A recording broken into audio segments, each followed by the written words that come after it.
Banjir wilayah Padang Tiji, Kampung Tengah Dingogo, Kecamatan Padang Tiji.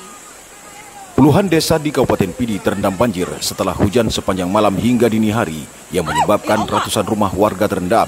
3 kecamatan yang paling parah terdampak banjir di Kabupaten Pidi, yaitu Padang Tiji, Delima, dan Kecamatan Mila. Berdasarkan informasi dari Badan Penanggulangan Bencana Daerah atau BPBD Kabupaten Pidi, terdapat sebagian warga yang mengungsi sementara ke tempat yang lebih aman dikarenakan rumah mereka terendam banjir. Sejauh ini, warga masih melakukan evakuasi sejumlah harta bendanya maupun ternak yang terdampak banjir. Namun, tidak ada korban jiwa dalam peristiwa banjir tersebut. Hai, ya sayang awak Malina, anak cucu di yatim lom. Banjir dengan ketinggian air mencapai 30 cm hingga 1 meter itu membuat sejumlah aktivitas warga terganggu. Bahkan sejumlah sarana publik seperti rumah sekolah juga ikut terendam akibat banjir luapan air sungai.